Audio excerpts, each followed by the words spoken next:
committee meeting for December, and I will ask the clerk to please take the roll. Councilwoman Mazzulli, Present. Councilman Riley. Present.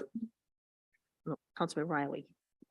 Councilwoman Jermaine, Councilwoman Vargas. Present. Councilman Campiano, Present. Council Vice President Ferry, Present. Council President Paplaskas. Present. Thank you. And I will now entertain a motion to accept the meeting minutes from last month. So moved. Second. Any discussion? There being none, clerk, please take the roll. Councilwoman Mazzulli, Yes. Councilwoman Vargas. Yes. Councilman Campiano, Yes. Council Vice President Ferry, Yes. Council President Paplaskas. Yes. Okay, thank you. And we have an item on the agenda tonight that I believe is towards the end, but we have an attorney present that I would like to have this go first to get it out of the way. So I'll entertain a motion to take the docket out of order and move pregame lounge 401 Nightlife LLC to first on the docket. So moved. Second. Any discussion? There being none, clerk, please take the roll. Councilwoman Mazzulli, Yes? Councilwoman Vargas. Yes. Councilman Campiano, Yes. Council Vice President Ferry, Yes. Council President Paplaskas. Yes. Okay, thank you. And I'll just ask Attorney Verdecchio to take over. Thank you, Madam Chair. So as the committee is well aware, we had two executive sessions in addition to other hearings on this matter. It dates back to March of this year. At that time, there were two licenses which were before the committee. One was the liquor license for the pregame lounge. The other was the entertainment license for the pregame lounge. The liquor license was revoked by this committee. That decision was appealed to the Department of Business Regulation. The Department of Business Regulation reinstated that license. However, that decision had and has no effect on the entertainment license, which is a completely separate and distinct license. So I was in touch with Attorney Heeman, who is present tonight. And if he wants to come up to the podium, it's up to you, Nick, whatever you want to do. But he had reached out to me about having a full hearing as opposed to the emergency hearing that we did have back in March. And I believe it was April 1st, if my memory serves me correctly, when the committee rendered its decisions. That was on an emergency basis. So to accord Attorney Heeman's client's full due process, he and I reached an agreement whereby rather than rehashing the entire evidentiary record all over again, producing the same witnesses, the same reports, the same travel of the case, what we did was we stipulated to and we admitted as an exhibit as part of this record everything that took place at the DBR in terms of testimony, in terms of submissions, documents, videos, everything. And we were each given an opportunity to supplement that record with other submissions which we thought would support our respective cases. So Attorney Heeman, as you know, he submitted a memorandum.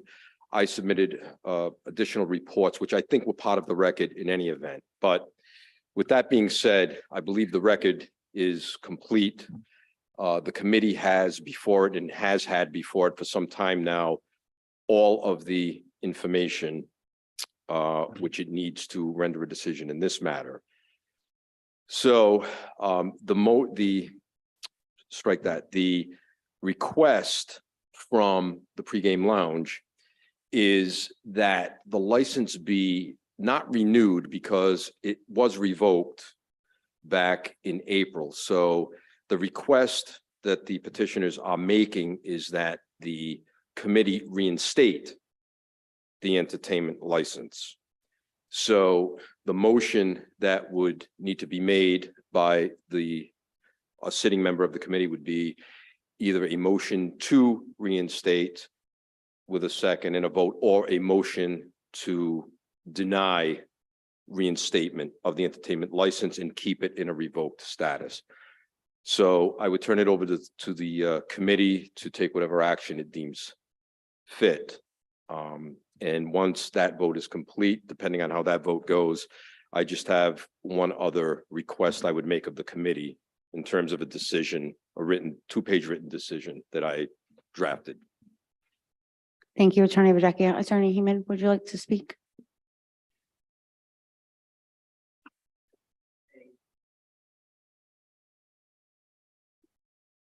Sure. It's Nicholas Heeman, Darrow Everett for the pregame lounge. I understand there's already a written decision, so I won't take much of your time on this issue. I would just say that if it was reinstated, I think I proposed some conditions in my memorandum, but we would be more than willing to have a discussion with the council about how we might be able to put some conditions in place to make you folks comfortable and to try to earn back the trust of the council. The DVR did overturn the sanction, found not that the discipline was in excess, it just found that there was no violation of the terms and conditions of the operation of the establishment. That was a decision you didn't appeal. So to me, it would seem inconsistent to not have appealed that decision that said there was no violation and then impose a sanction on the entertainment license, which enjoys heightened protection because it involves the First Amendment of the Constitution and not a privilege like you have here with a liquor license. So I hope that we could work together to find a workable solution. But I understand that you're going to do what you think is best. And thank you for the opportunity to speak to you tonight. Thank you for your consideration of the papers that we submitted previously. Thank you, Attorney Heeman. I'll entertain a motion.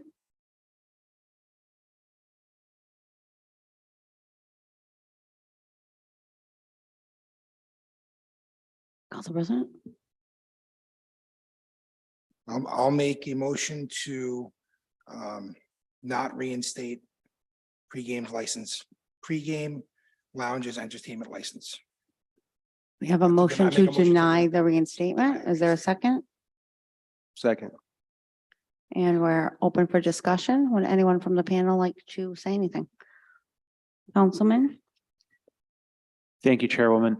For anyone in attendance at home or here, as my colleagues know, I'm not a sitting member of this committee, but I am the representative on the city council for that part of the city. And as we all know, we have an oath and a duty to uphold the public safety, welfare and health of our constituents and the general residents within the city. And this issues emanating from this location or vicinity is something that was quite frequent in the past, whether it was issues of noise, vandalism, public drunkenness, disorderly conduct, incidents of weapons and firearms, COVID health violations. In my experience as a representative from this area and with the history of this establishment, I don't feel that reinstating the entertainment license would be in the best interests of our city. And so I am in support of the motion, although I cannot vote on it. And I would urge my colleagues this evening to vote in the affirmative to deny the reinstatement of the license. Thank you, Councilman Donegan. Anyone else have any comments? No? Okay. I just want to ask Attorney Videcchia one question before we vote.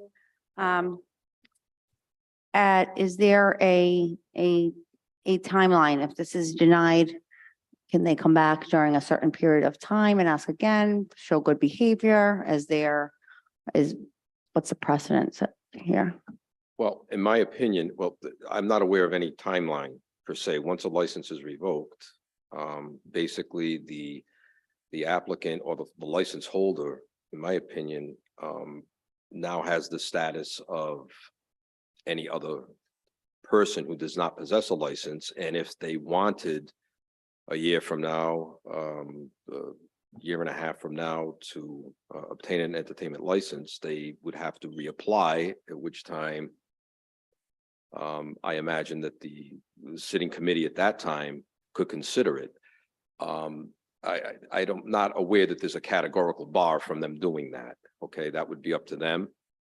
If this committee, in its discretion, wanted to place some type of time limitation on this, I don't see why the committee couldn't do that.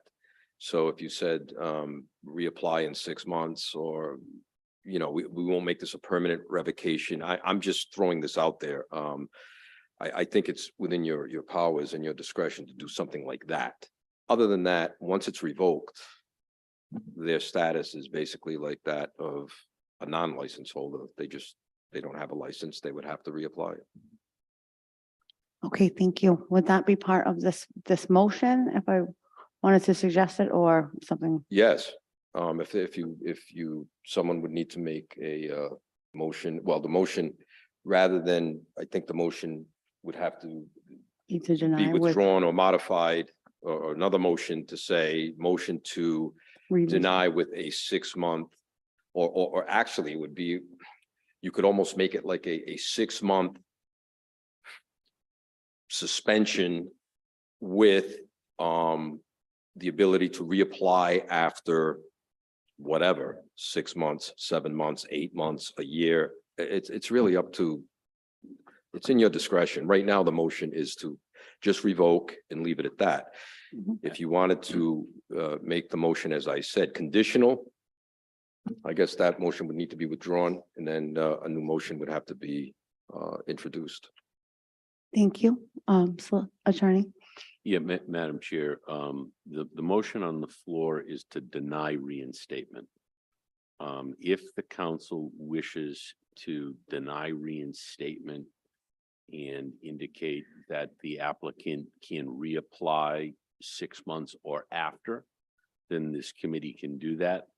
I would also think it wise that in the motion, that the written decision that Mr. Videcchia has been directed to write be adopted, and that the chair of this committee be directed to affix her signature to that decision.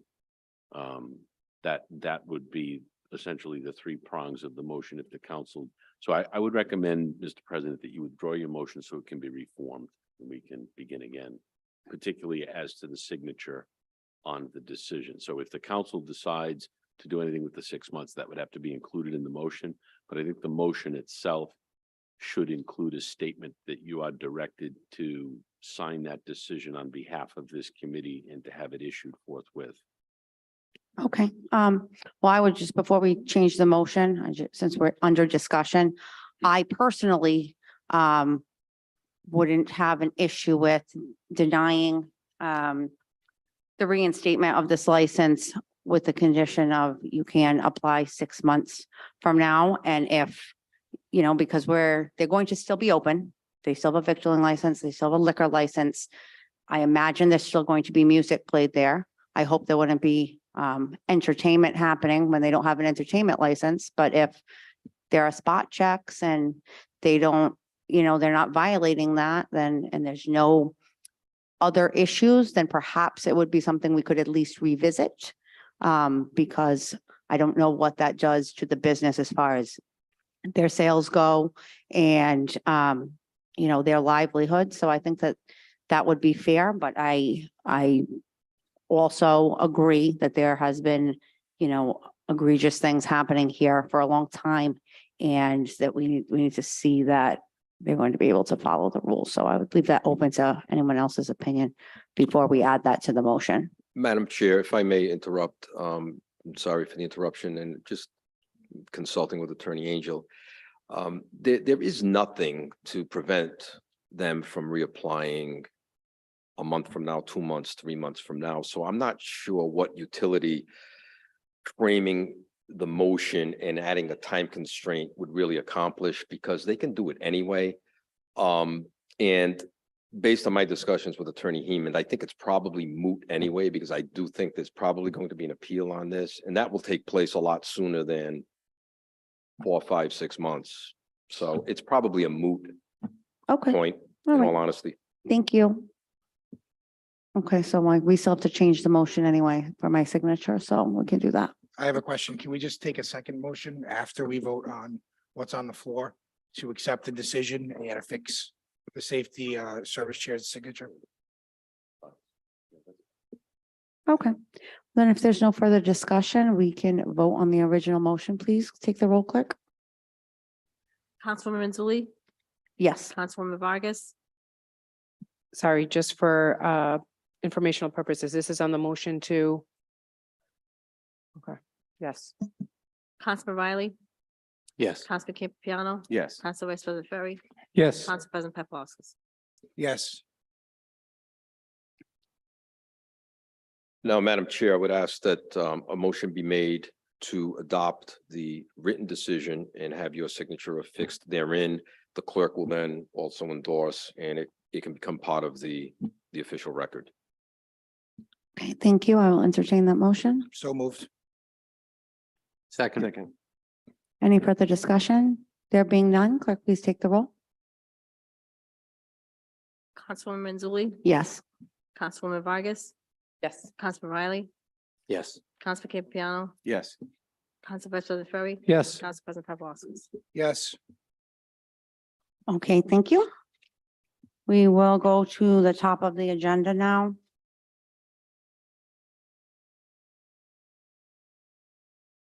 So first, we have committee business that's carried over. And it's Faux Saigon, and Bar is here for a status update. And I believe Attorney Verdecchia can address this.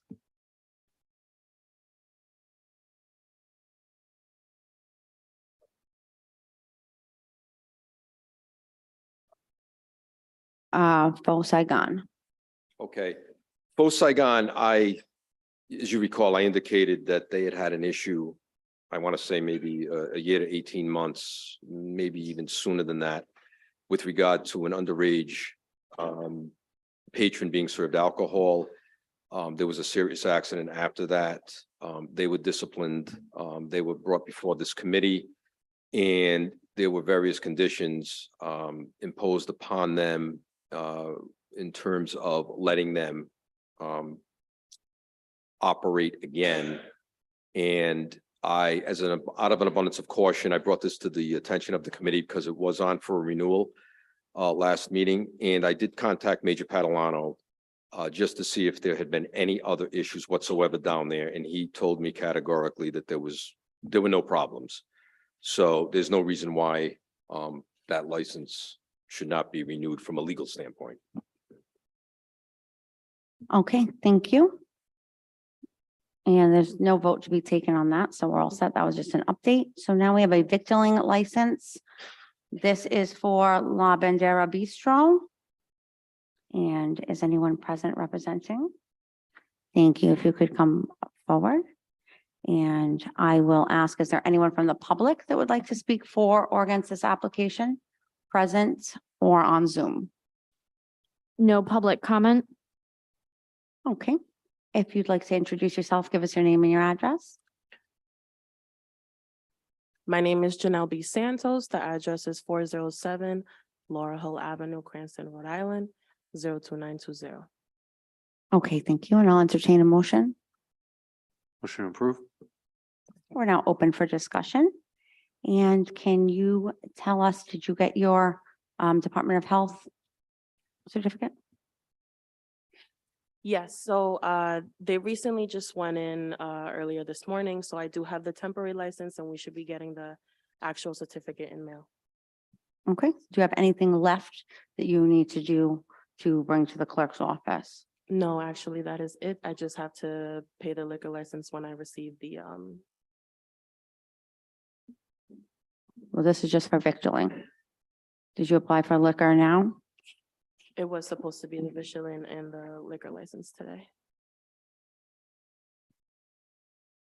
Yeah. Places, so you have a beverage license and you have a victualling license. Okay. Clerk, can you confirm that everything is all set for this establishment? Yes, we're just waiting for the health clearance. Okay, so do you have that with you? I'm sorry. You can have your repeat that? temporary health Yes, I license do. with you? Mhm. Okay.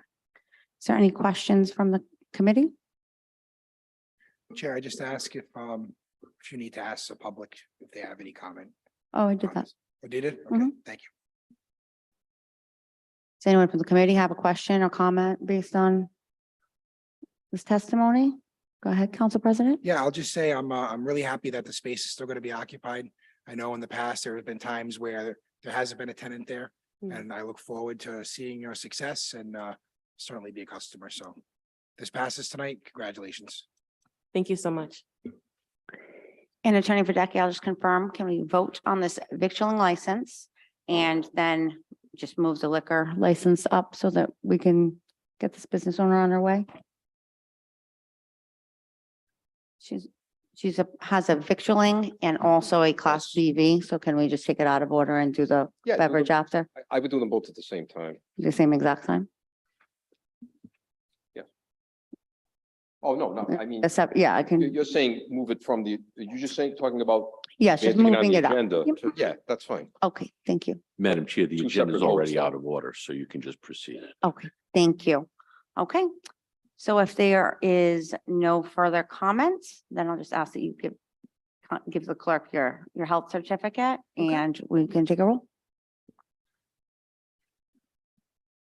Councilwoman Mazzulli, Yes. Councilwoman Vargas. Yes. Councilman Riley, Yes. Councilman Campiano, Yes. Council Vice President Ferry, Yes. Council President Paplaskas. Yes, Okay, thank you. So we will move your Class BV liquor license up now. And I will ask, is there anyone from the public who'd like to speak on this separate application, whether in person or on Zoom? No public comment. Okay, I'll entertain a motion. Motion to approve? Through the chair. Could that be subject to, we need the tip certification and the liability insurance for the liquor? Okay, so you don't have the TIPS certification, the insurance? The The tip certification? As in like, You have to do a training to be able to serve liquor. is on its way. Sorry. I don't have, is this Surf Safe as well type thing where you go, Yeah, they might have it online even. yeah, or yeah, they that's used to. definitely gonna But be on did its you- way. I'll do it this week, but no, I didn't. No. Attorney Radecchio, I just want to, I have just a concern that if we approve this based on, but that was for the health and this is now for liquor.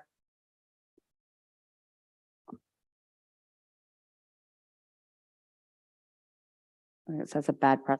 Unfortunate, this is the same exact issue we were faced with last time. I was under the impression that all, is it 3 requirements would have been met by tonight, and it doesn't seem like that's happened. And for all the reasons Attorney Angel gave, at the last meeting, you can't really delegate granting authority. And unfortunately, if she's not meeting every requirement, legally, I would counsel against doing that, Excuse me. unfortunately.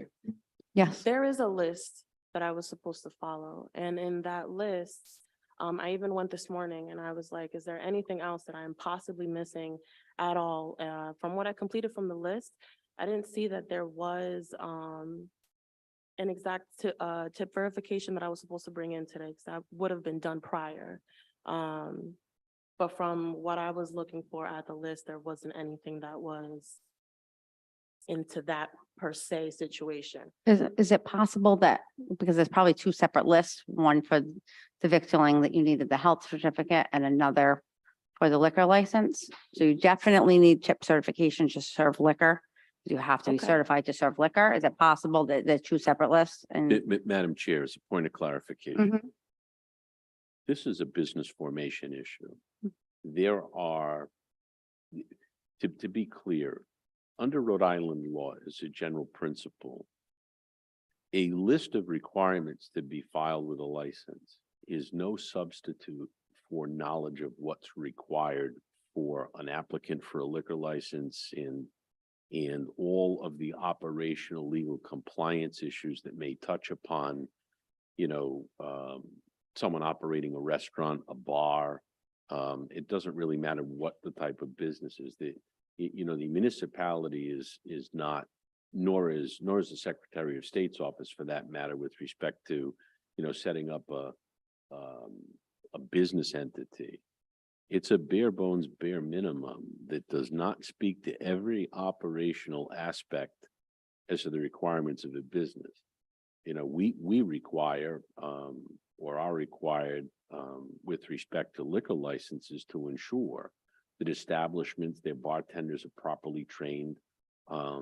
You cannot, I can tell you from experience representing entities of this type, as I'm sure Mr. Videcchio could as well, that you cannot obtain insurance. You cannot obtain what's called dram shop insurance, which is insurance designed to protect the business in the event of someone who is inebriated at the establishment and otherwise leaves and causes injury to property or person out at following that.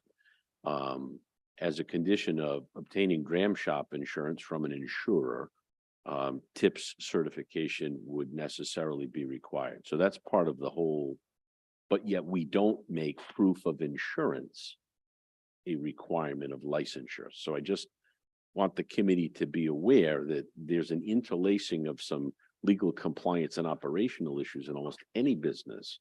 This is a bare minimum. Thank you. Councilwoman Vargas, did you have something to say? I was pretty much just going to echo actually what, pretty much just state what Attorney Angel, sorry, I can't get my brain straightforward today on that. But one thing for sure is that I really do apologize for you I'm being, and we are being very mindful of your time and your patience with all of this. And we also have a process that we have to follow. I guess maybe before coming here, I would say, and I'm not sure the information that our clerk's office had, whether or not there's a, before having you come in, if there's any information on our end here on the city side, because as a councilwoman, I get a little frustrated myself seeing someone trying to make sure that they're coming into our city and they're trying to have a business in our city, of which we all, I'm sure, will welcoming of. And I'd hate to keep telling you to come back. But I also, as a council person, and I can only speak on my own behalf, have to also respect the advice, the legal advice that our attorneys are also providing us with. And I really hope that you, that even it's not their responsibility, but the folks that you are obtained the business from, the former owners perhaps could have given you guidance or somebody else, but it's really ultimately, I really wish that we could have some sort of a checklist, but to what Attorney Angel also said on not only the Secretary of State's, but the General Department of Health, or in general, when you open up a business, there's not a set guideline. If you're opening up a bar, this is what you need to follow. If you're opening up this type of restaurant, this is what you have to do. If you're opening up a print shop, this is what you have to do. But I really do hope that on our end, on our clerk side, if possible, if we can be, if at all possible, have as much information as possible before somebody comes over, because I don't know if that's on our end. And I don't know. So please educate me if that's the case and what we can do to make sure something like this doesn't happen again. What I can say, Councilwoman, if I may, is much like a court clerk, there are rules and regulations in place that prevent clerks from wading into the unauthorized practice of law. And really, that's what this is. I'll be candid with you. I know exactly what the problem is here. And if she were a private client, I could solve this rather easily and make things easy. I can't give that advice because I'm here obviously representing the city council. What I would say, to your point, in trying to make this a bit easier, we can grant the victualling license tonight. There's no problem with that. So it doesn't have to be a package deal. Right, it's just the liquor license that we wouldn't be able to do. Correct. Yeah, absolutely. I understand that part, of which I do support. And I just it's just unfortunate when there's a person trying to come into our city and we keep having the person coming back and forth, right? And there's so much sometimes what people assume there's red tapes, but we are really trying to also help you. And, but I can't vote on the liquor license this evening only to make sure that I'm following. And I don't want to set a precedent for anyone else that hopefully will not come after you, but could, right? And then say, well, we did it for one and not for the other. So, but I will definitely, obviously the victual licensing, there's no problem with it on my end, which we just, took a vote on. That's all I have for this evening. And thank you. And by all means, I'm not pointing fingers I at the just- clerk's office. I just, know, for but- information, when we give out applications, whether it's a victual license, a liquor license, any type of license, we do have a checklist that we give with the application. And there are different checklists for each one. So, and this applicant applied on October 20th for the liquor license. So, I mean, there was 2 months that went by. So we do give a checklist of what they need, and it's their responsibility to fulfill that. We can't monitor them and, we do tell them, make sure you get your all your information, all your documents prior to the meeting, but I know things happen and, but we do give out checklist of everything that they need for each application. Thank you for that. I appreciate that, Rose, again, and there's definitely no pointing fingers or anything along the lines in the office, and maybe perhaps even we can see what we can do at some point to make sure it doesn't happen again.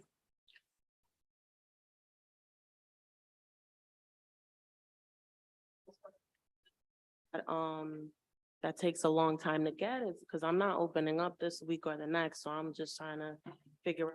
Councilman Right. Barry? You could go online, take that course and take that test in 48 hours and you'd have the certification.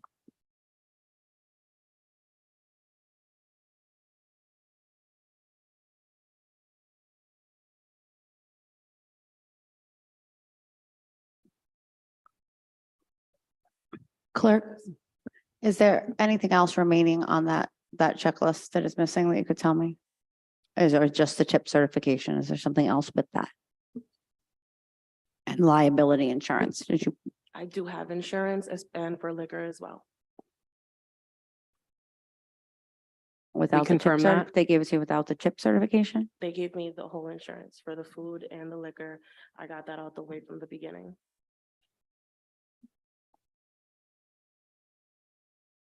Would an attorney be able to tell me if that is even possible? Without giving some kind of advice, I'm wondering if that's a thing. I'm sorry, what is the ask? That the liability, and she has liability insurance, she says, that covers everything. So could you get that without a tip certification to sell liquor? I'm hesitant to opine on that issue Mhm. because I'm now representing two people. Yeah, okay, I presently represent this council. okay, An attorney should really be advising this applicant on what she needs. Okay. But that's the best advice that I can give. okay. I So realize the frustration, Mm. but so you do need to have the insurance. So if you do have it, then you would be fine, but I'm not an attorney either, but I would double check that you have the proper insurance, that everything is covered, get your tip certification, and then you'll have to be at the next meeting. You can still serve food during this period of time. And then as soon as that's all done, the liquor license is done and you don't have to come back here. Was there a date for the next meeting? January 9th. January 9th. Through the Thank you. chair, Yes, Councilman Ferry? I'd like to ask the applicant a question. So, Yes. are you sure that anyone that's going to be working for you doesn't have tip certification already? No, it's just a family business. It's just me and my family. Okay, thank you. Any further questions? Should this motion be to continue this liquor license? Yes, I believe so. We have a victim passed. Bridget, I'll make a motion to continue. Second. any discussion? Councilwoman?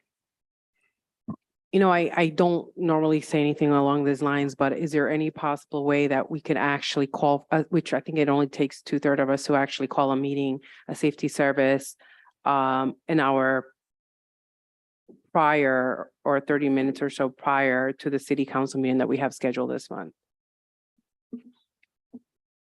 I don't have a problem with that. When is, Rose, can you just, verify the date? Is it what, the 18th? Is that what you said? Somebody say that?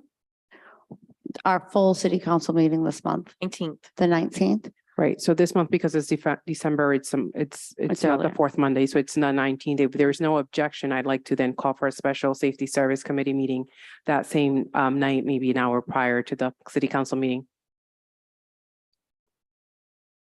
Continue this for then. Yeah, I'm fine with it. I don't know if it needs to be an hour, if that's the only agenda item. I think a half hour would be fine. 6:30? I think so. I mean, I'll leave it up to the chair. I don't know if there's Yeah, I any think items coming up. I think that's fair. And then, you know, if anything else comes up, we move it there too. Get people in before the new year. Councilman Barry? Can somebody check with her ahead of time to make sure she has everything before we have the meeting? So we don't end up in the same predicament on the 19th. Where should I go to just check? Just the clerk's office like I've been doing? Just go in and check there if I have everything? Yes. Yes, unless you have a private attorney to consult, then the clerk's office is where you would go. But if you get the tip certification, you have the proper insurance. You really shouldn't need anything else, but we can't give you legal advice. Okay? Does that sound fair? Do you think you can come back for the 19th? 6:30? Yes. So Chair, I'll amend my motion to continue this to a special safety services meeting on the 19th at 6:30 PM. Need a second? Second. Any discussion? There being none, clerk, please take the roll. Councilwoman Renzulli, Yes. Councilwoman Vargas, Yes. Jermaine, Yes. Councilman Campiano, Yes. Council Riley, Council Vice President Ferry, Yes. Council President Paplaskas. Yes, Okay, thank you. Okay, next. We will move to an auto repair license. This is for Easy Glass and Tow. Is there anyone present? Right, thank you. And is there anyone from the public who wishes to speak for or against this application, either on Zoom or in person? No public comment. Okay, I'll entertain a motion. Motion to approve? Second. We're now open for discussion. Could you please give us your name and address for the record?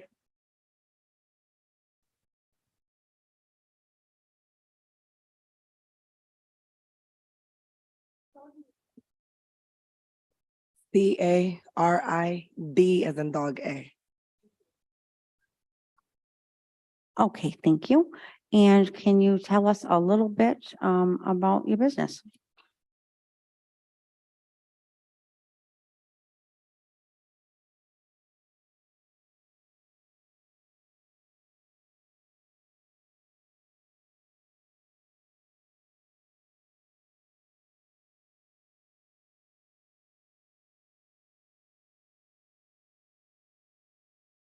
Can you tell me the hours that you're open and the days? Yeah, we're open Monday through Friday, 8 a.m. to 5 p.m. and Saturdays, we're usually there from 8 a.m. to about 12 p.m. Okay, is there any questions or comments from the committee? Councilman Paplaskas. thank you, Chair. Just have one question. The name of your business is Easy Glass and Tow. Will you be towing any vehicles to that location?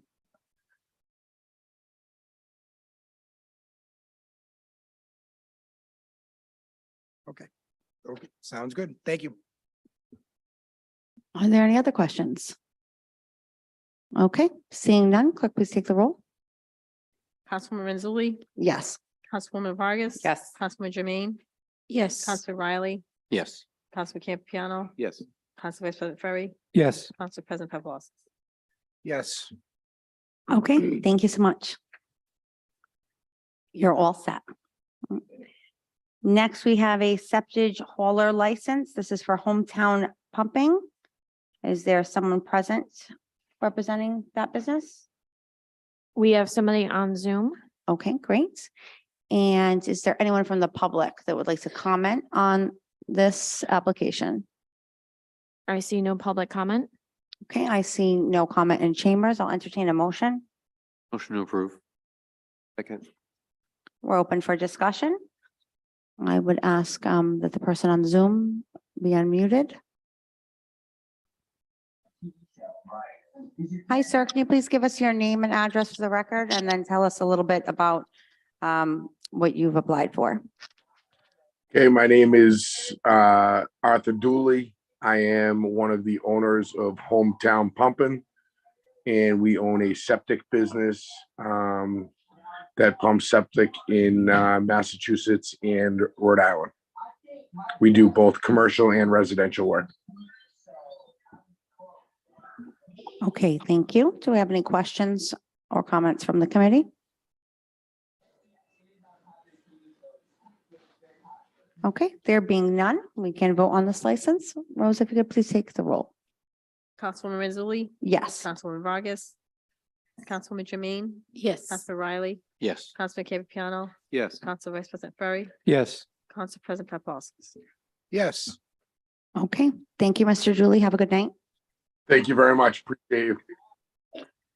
Next, we have a victualling license for Dos Mundos Restaurant LLC. Is there someone present representing? That, I believe that's. Did I get there?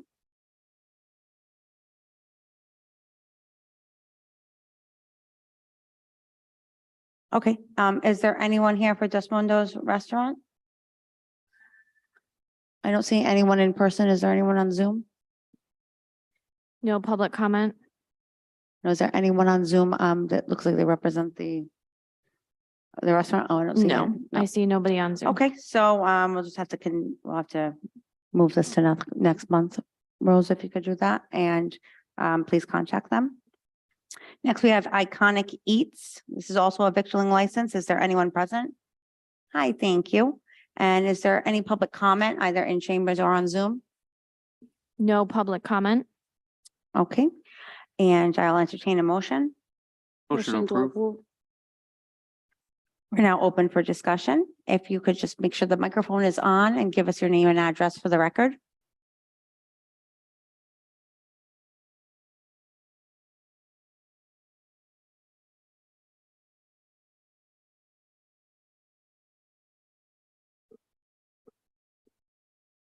Is the green light on the microphone?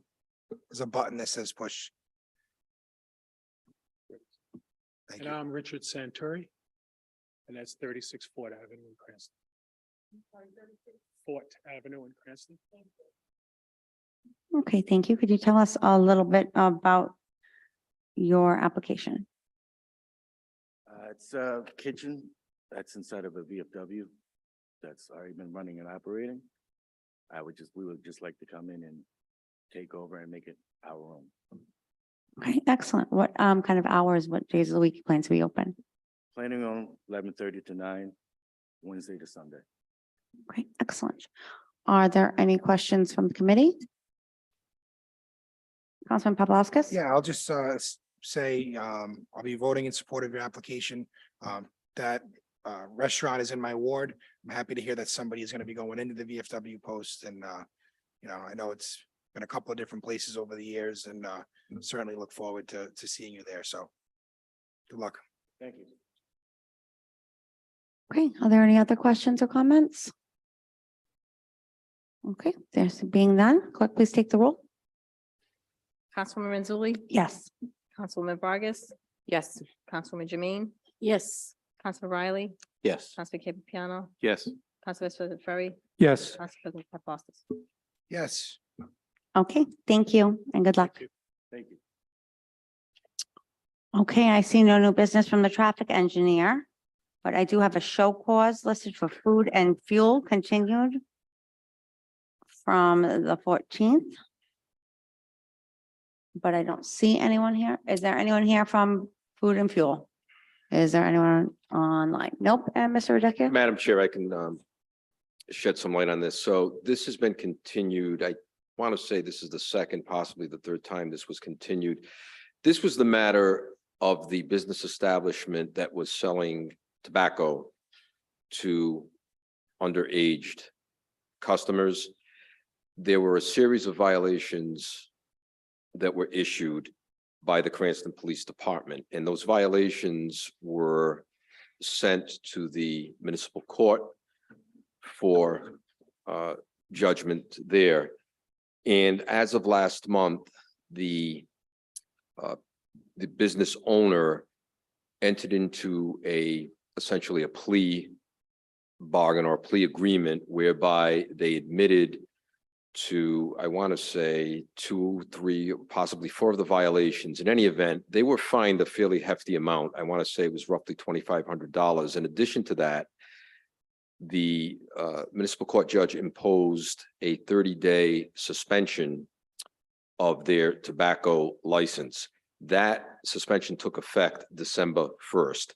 So what I did was I contacted Sergeant Sweeney. I don't know if you recall her, but she actually testified here before this committee as well as the municipal court. She was the officer in charge of compliance checks, not only for Food and Fuel, but for various establishments throughout the city. I can assure you that she is on this. This is at the top of her radar screen. And I confirmed this with her on Friday. And she will keep me posted, and I will keep obviously everybody here posted if there are any additional issues with the Food and Fuel. That being said, I think I indicated last time that, speaking on behalf of the administration, I was satisfied with the disposition that took place at the municipal court. I'm not asking for any additional sanctions on any of their other licenses or additional penalties from the committee. I think they received a fairly stiff sanction at the municipal court. Of course, it's within the discretion of this committee. If this committee wanted to impose any additional punishment, you certainly, it's within your discretion to do so. I don't think it's necessary, especially in light of the fact that they're being watched like a hawk by Sergeant Sweeney. So my position would be that the committee just, and I don't recall if we did this last time, take a vote to essentially adopt and take notice of what was done in the municipal court, take no further action, and essentially the matter would simply pass from the docket pending what happens in the future. That's just my suggestion. It's up to the committee, obviously. Thank you, Attorney. Just a quick question. When those 30 days are up, as long as they were not found in further violation by Detective Sweeney, their Well- license will just automatically be reinstated through the At the municipal end of the court? 30 days, the license will take legal effect Mhm. once more. If they violate in the interim, then a new violation would issue, and we would have, at the committee's behest, we would have another show cause hearing. And depending on when the timing of that hearing, they may get reinstated for a very short period of time and then get suspended again. I don't know. It would just depend on the timing, but 30 days. So as of December As of New 31st, Year's then, they'll yeah. be back Okay. licensed again. But we'll be informed beyond the 30 days. They'll continue to be monitored and this committee will be informed. I can assure you or that the new Sergeant committee. Sweeney is on this vigilantly. Okay, thank you.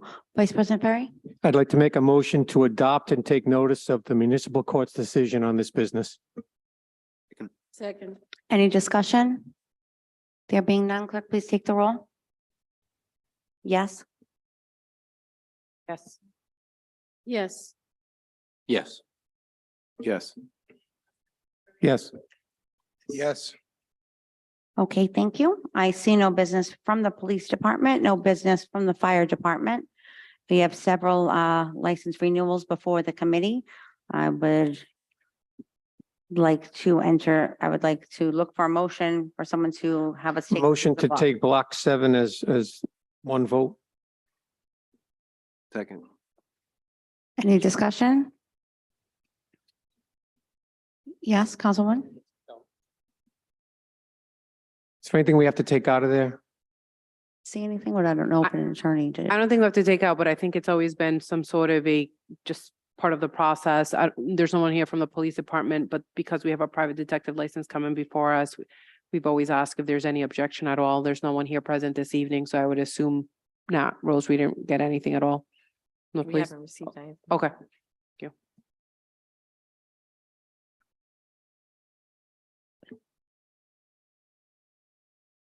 Okay, so we have a motion. We're open for discussion. There's no public comment in the audience or on Zoom. So I will ask to please take the roll. Councilwoman Mazzulli? Yes. Councilwoman Vargas? Yes. Councilwoman Jermaine? Yes. Councilman Riley? Councilman Campiano? Yes. Council Vice President Ferry? Yes. Council President Paplaskas? Yes, Motion to approve the block? Second.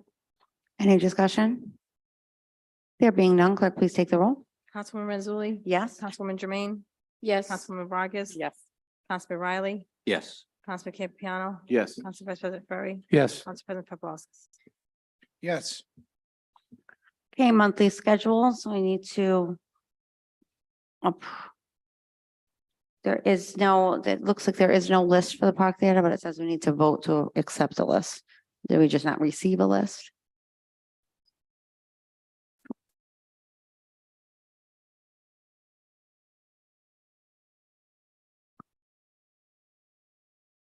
Attorney Verdecchio? In this case, is there, because this is something we just do, I don't know that we just have to contact them and get it, or Didn't we ran into this last month too, didn't we? last month it was the wrong one. But this month there's nothing. Yeah, I mean, it says votes will be taken, but it is essentially, it has always been, in my experience, more for information. More information and for the, And make there's sure no the fire action marshal goes required. there. There's no requirement for action, so. Okay. Well, the new safety services might be able to just make this only for information and not have to vote on it. Okay. So we will just leave that alone because it does say roads on the buttocks that we're supposed to vote. Should we vote on that or do we have to vote on any of these?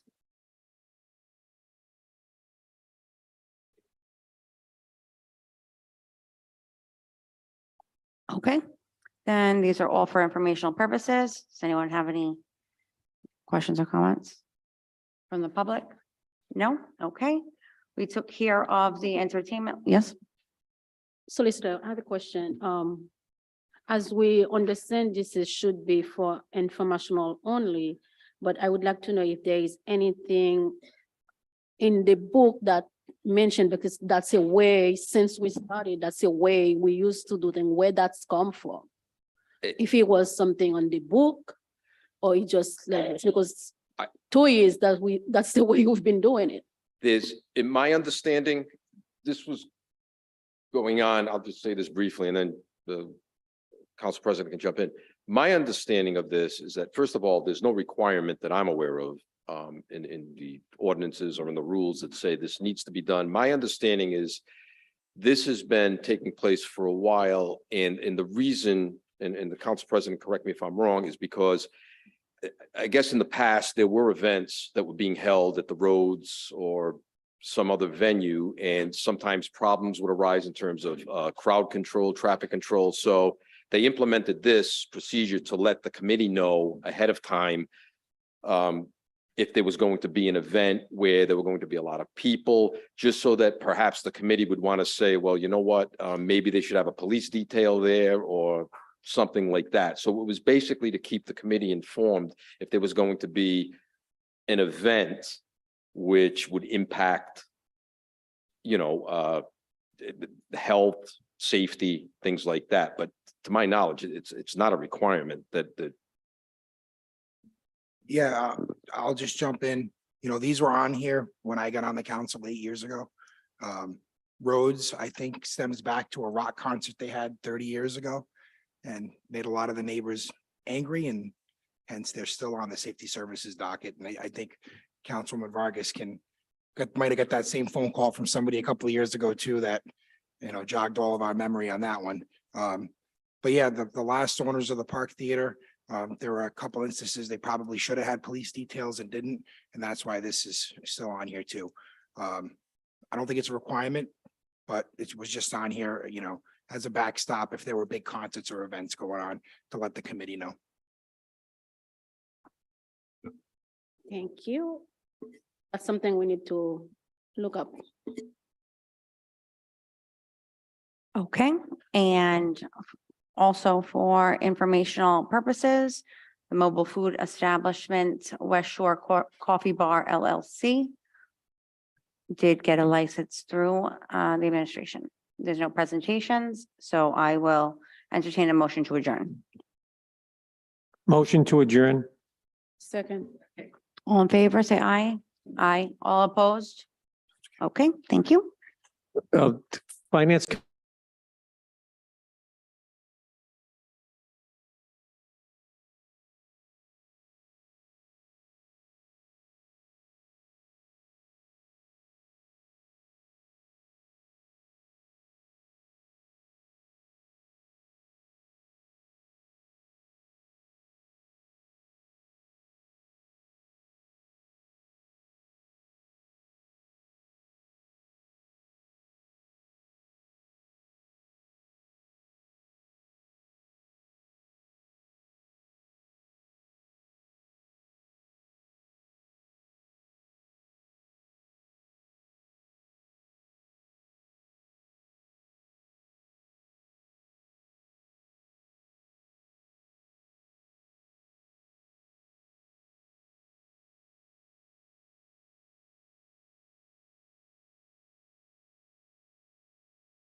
Everybody ready?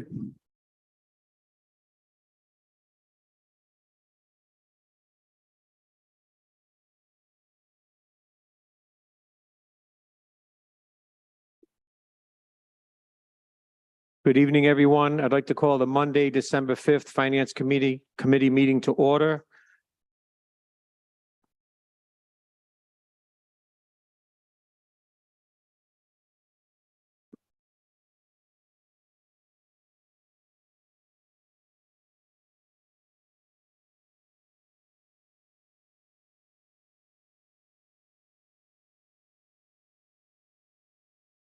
Finance.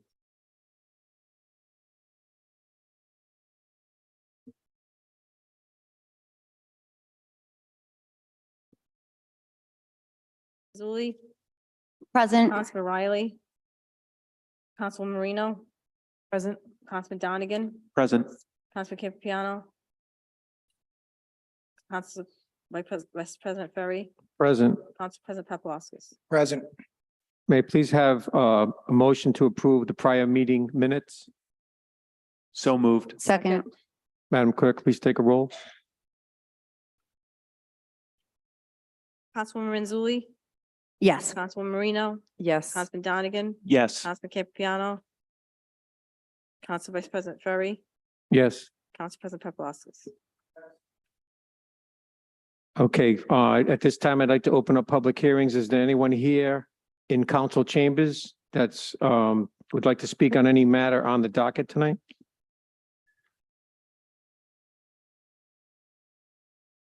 Come forward. You state your name and address for the record. Good evening, members of the Finance Committee. For the record, Robert Murray, attorney with offices at 21 Garden City Drive in Cranston, and I'm here tonight to speak to the agenda item relating to the Revity Energy contract, net metering contract. I'll be brief. First of all, let me, before I forget, let me hope everybody has happy holidays this month. This will be brief, but I want to address this issue, please. I'm compelled once again to rise and speak about a continuing docketed item put forward by Chairman Ferry asking for an update on obtaining a net metering contract to replace the Revity contract. While I'm sure the inquiry is directed to the administration, my client's contractual rights continue to be questioned and need to be protected. On September 12th, 2022, I appeared before this committee to share the latest information available at that time. On September 23rd, to help the council members better understand the virtual net metering concept, Nicholas Nybo, who's with me this evening, the senior legal counsel for Revity Energy, sent a detailed 6-page letter to the council containing, outlining how the energy credits work to off-takers on their electric bills. But he also outlined the specific history in terms of the Cranston Revity net metering finance agreement and its legal complexities. He explained how Revity had worked at the urging of Mayor Hopkins to try and develop other alternatives in the short term to generate some savings to the city while waiting for the Revity Natick Avenue solar project to come online. This required Revity to temporarily waive its certain exclusive rights under its contract while protecting their long-term investment and substantial rights under its valid and binding agreement. I say again, Revity is willing to work with any developer to enable the city to benefit in the short term with net metering credits. I need to underscore and discourage anyone interested that Revity views its contract with the city as firmly binding and will vigorously defend its terms and rights. No good purpose is achieved by continued taunting and political posturing. We are talking about a contract worth probably $60 million over 25 years. As a demonstration of their seriousness, I can tell you that today Revity Energy has filed a lawsuit against a competitor, Arcadia Solar LLC, Renewable LLC, and Mr. Christopher McIntyre for violating the terms of a non-disclosure and non-circumvention agreement. It includes a claim for tortious interference with our contract. I want to underscore the city is not party to this litigation. You may recognize the defendants because they are the client of your municipal court judge, Matthew Smith. I understand Mr. Smith has been privately communicating with some council members about Arcadia, which I assume is prompting these pop-up items on your council agenda. You may have seen a news story last week where Mr. Smith's client, Craig McIntyre, made some outrageous and baseless claims against Mayor Hopkins. He accused my longstanding support and friendship with the mayor as a reason why the city would not entertain proposals from other solar companies. To be clear, Mayor Hopkins has encouraged and directed Remedy to explore all avenues to get the energy savings to the city as soon as possible. But the mayor understands the sanctity of a contract and the rights of the parties to things like liquidated damages. The news story last week trying to compel the city to do business with Mr. Smith's client was predicted many months ago by Mr. Smith when he suggested that his client would resort to such tactics of trying to embarrass the mayor politically. The mayor did not cave to such tactics then, and as seen last week, he was justifiably outraged by Mr. Smith's client's attempts to disparage him personally. I share in that outrage and groundless claims. As you well know, the delay in the Natick Avenue Solar Project has been beyond Remedy's control, but with patience and perseverance, Cranston will still receive the full 25-year net metering credit discount value that was only scheduled to start this year. Thank you for your time and happy holidays. Thank you. Is there anyone else in council chambers that would like to speak on this issue? Is there anyone on Zoom that would like to speak on this issue?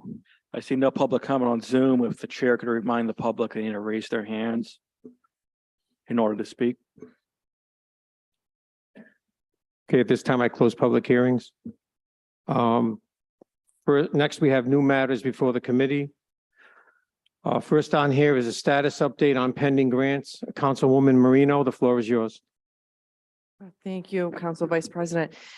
This evening, we just looking for an update, and I see our grant writer is present. That would be great. Thanks. Thank you and good evening. It's a pleasure to come before you. Name and address for the record, please. Lisa Ann Dozier, 1 Rosewood Drive, North Providence, Rhode Island. Good evening. It's a pleasure to come before you. As I was driving up, I saw for the first time the illumination of City Hall with the holiday lights. And I hope for everyone, for all of us, it's going to be a very bright 2023. May I please enter for the committee's consideration the grants that have been secured to date? Would that be okay?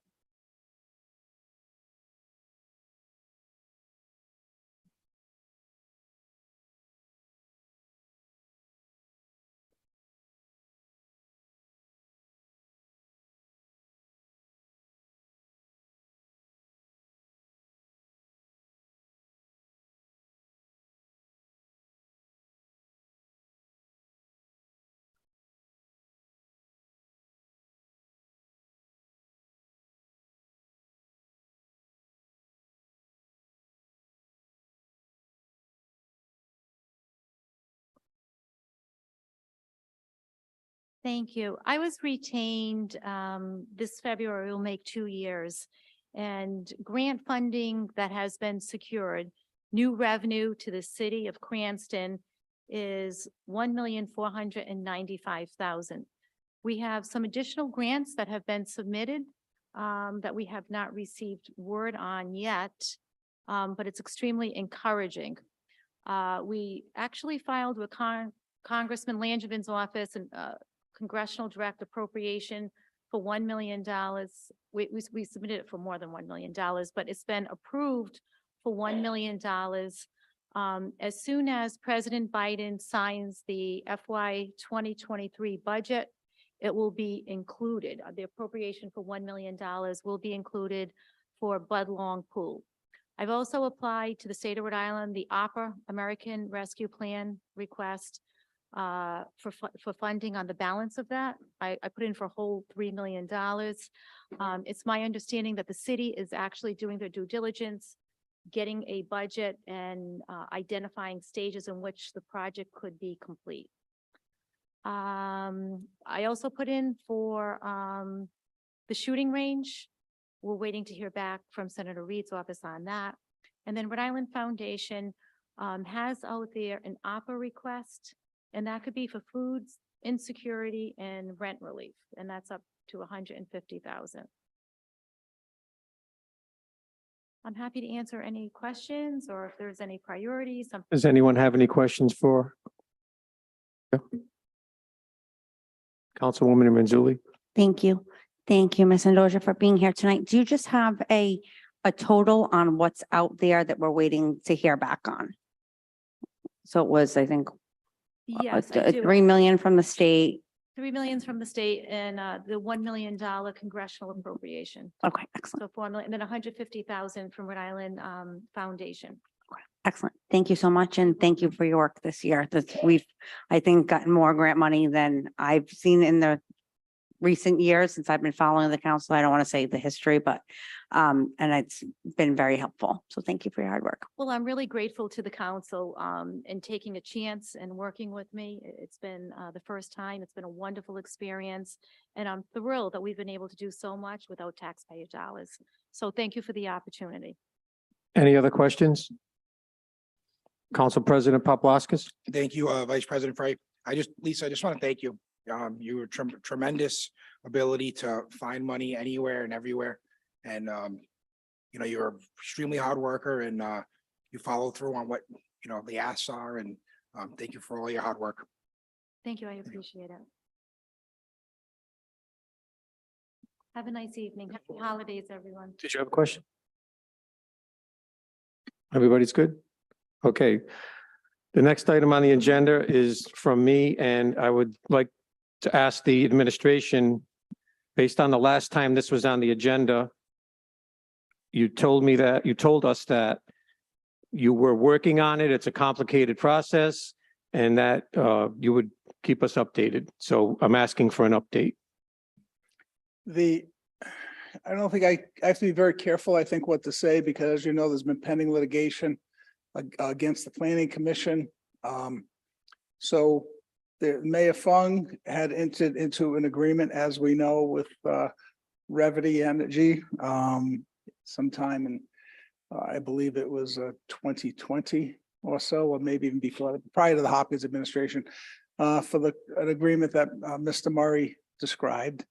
The mayor has, as you've seen publicly, the mayor has done everything in his power to respect that commitment, and that we're legally bound to. And where there's valid people that come forward that may offer a program, that in the meantime, before the Revity is able to deliver full capacity, the mayor has shared those contacts with Revity for their consideration in terms of maybe, I don't know if the right word, subrogating, but bringing them into an arrangement that would be satisfactory to them. But certainly the mayor will not be endangering the city in any legal entanglements to do otherwise.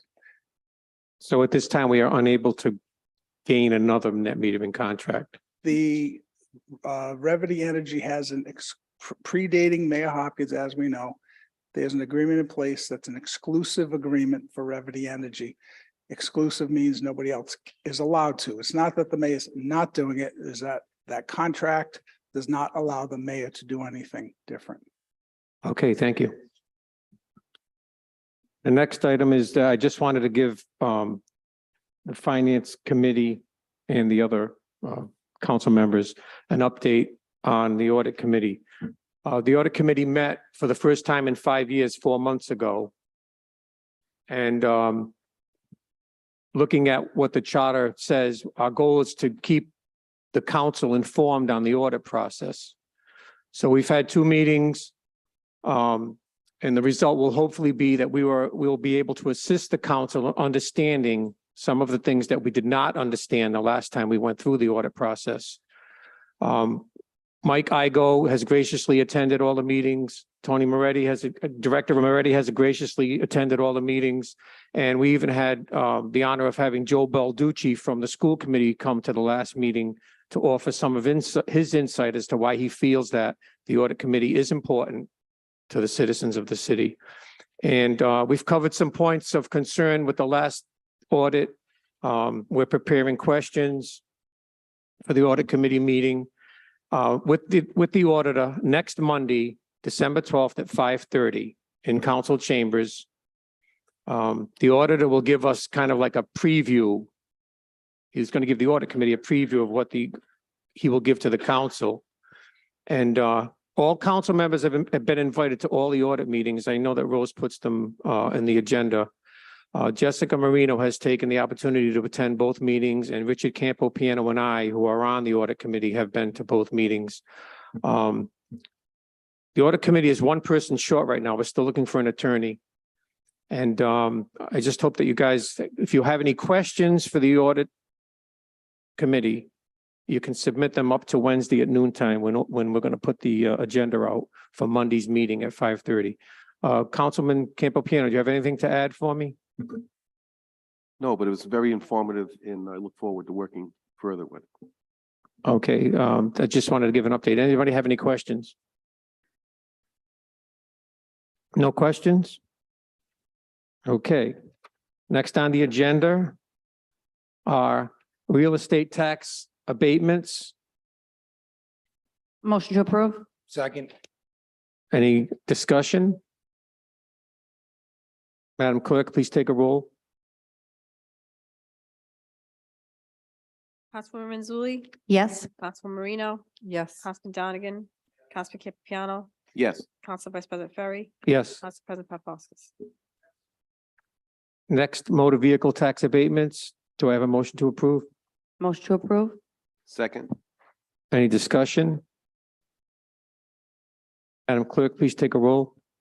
Councilwoman Mazzulli, Yes. Councilwoman Marino, Yes. Councilman Donegan, Councilman Campiano, Yes. Council Vice President Ferry. Yes. Council President Paplaskas.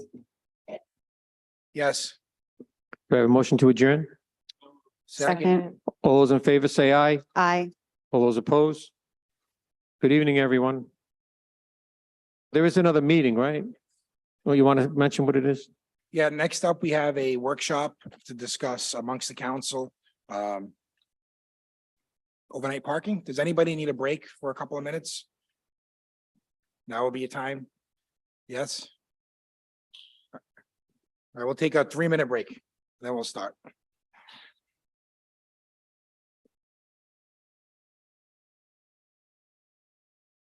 Any matters on the docket?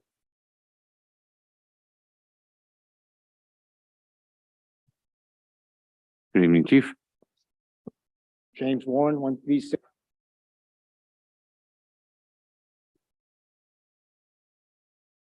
Longview Drive. And Auditor DeMayo was at the meetings too.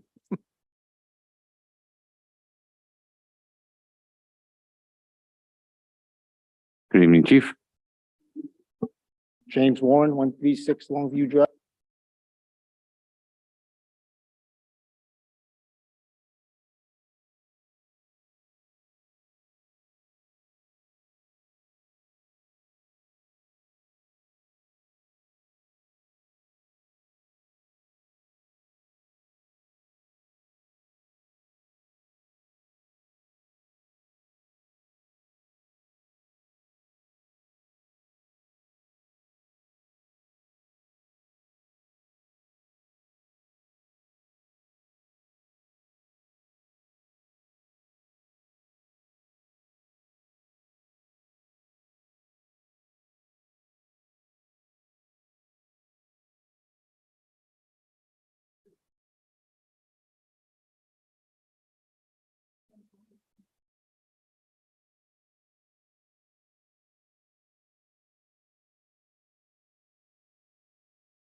But if council members can start to take their seats, we'll get going.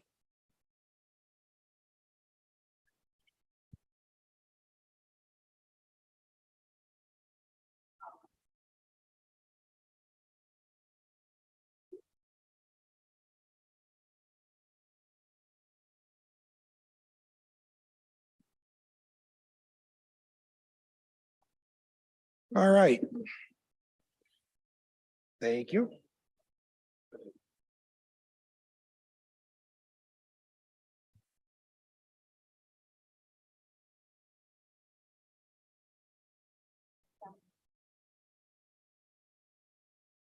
All right. Rose, are you ready? Tom, are you good to go? All right, good evening, everyone. I'd like to call this December 5th special city council meeting with the workshop of overnight parking to order. This meeting is called in accordance with section 3.07, the home rule charter, and section 2.04.060 of the city code. I'd like to call this meeting to order. Madam Clerk, please take the roll. Councilwoman Marino, Present. Councilwoman Zuli, Present. Councilwoman Vargas, Councilwoman Jermaine, Present. Councilman Donegan, Councilman Campiano, Present. Councilman Riley, Council Vice President Ferry, Present. Council President Paplaskas. Present. There's one agenda item on the docket for this evening, a discussion among the full council and various administrative departments to collaborate on legislation aimed at addressing overnight parking citywide. Department heads will be invited to participate and provide the council with information. So this essentially comes up with, we're here because the council in the past has tried to pass overnight parking or to get some resolution on that. Councilmember Jermaine, you've been at the forefront of that recently, so thank you for doing that. We did have discussion on this at the last full council meeting where I believe Solicitor Angel said we need to get together as a workshop so we can hear from council members on what they would like in an ordinance, so he can get the ingredients for a recipe to draft something for us. So that would be what this meeting is for. Solicitor Angel, do you have anything to add or suggestion on a format to make it easier? Solicitor, the floor is yours. Good evening. In the 2 years that I've been here, we've not had a workshop of the council. So this is a little different, right? So what in heaven's name is a workshop and why do we even need one? Given the size of the committee, a lot of work gets done in committee, but not all council members sit on the committee. Over the course of the last year and a half, I have had discussions with no less than 6 members of the council, and more recently 7. Councilwoman Jermaine's introduction of the ordinance added another voice to this issue.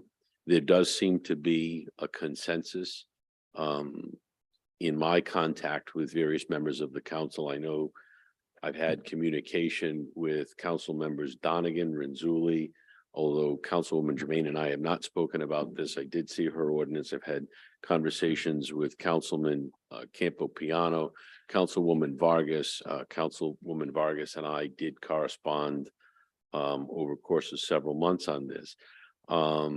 You know, in looking at this issue, if you will, which is why I had suggested a workshop. It is not, as the council has seen, there have been times when legislation has been put in, it goes before committee, and it is absolutely amended beyond recognition. And we've done that with some reasonably simple legislation and some more complex legislation with simple amendments. This, I would suggest to you, is not a less complex piece of legislation. It is involved, perhaps more involved than one might imagine. I have reviewed the proposal from 2017 that was before this council, and more is required than is set forth in this proposed ordinance. You know, and I'm happy to talk about some of those things when you want me to speak about it. But the purpose of the workshop is really so that a majority of the council can meet and have an open discussion. The Open Meetings Act prohibits in seriatim communications, which is a violation of the Open Meetings Act.